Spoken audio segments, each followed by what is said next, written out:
The clouds were dark. The rain came down in sheets in parts of North Texas tonight. And with as much rain as we've already seen in the last week, honestly, didn't take a whole lot for the high water to shut down roads, stranded drivers as well. We say good evening to you. I'm Doug Dunbar, streaming live on CBSN Dallas-Fort Worth. We're going to get underway right off the top with Brooke Katz in Northwest Fort Worth. First responders, I understand where you are, had to rescue somebody from high water tonight.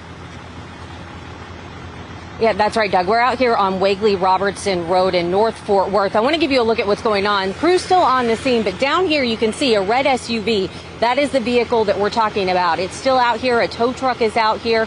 Rescue crews tell me that woman was actually found about 200 yards away from that vehicle, clinging to a tree. She got caught in these floodwaters. I spoke with an eyewitness who described exactly what she saw. So she was holding on to the hood of the car, but the current was so strong that it actually swept her under the water drain that goes under the street.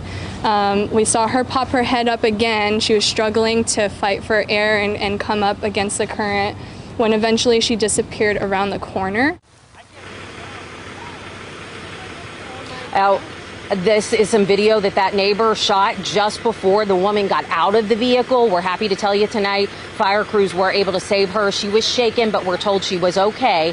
They say this is just another reminder, though, that this can happen. And as we continue to get more rain over the coming days, do not try to drive through those flooded streets.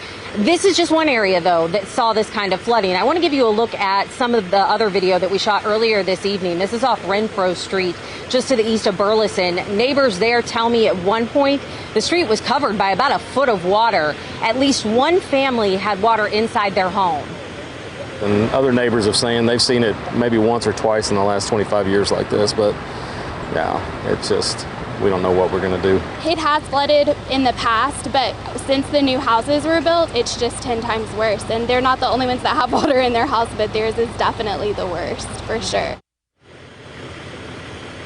So certainly a mess across the Metroplex tonight. But I do want to stress, I think the big takeaway here is that to be aware of your surroundings when you're driving. Don't try to drive through these flooded roadways. You don't know what's underneath of it. It just takes a few inches of that rainwater to wash away your vehicle, and those waters can rise quickly. So again, be safe. If you come across one of those flooded roadways, please turn around. Reporting live in North Fort Worth, Brooke Katz, CBS 11 News. Always great advice. Brooke, thank you so much, and we're glad that woman got out safely. Parker County, meanwhile, they saw a lot of rain, too. So much water came up into the sheriff's office building in Weatherford. The muddy water also flooded the sheriff's parking lot. There it is. Sheriff's office says their non-emergency line did go down for a little while. The computer dispatch system room went down for about an hour. It was during the flooding, but the sheriff's office was able to keep taking 911 calls during the flooding of their own building.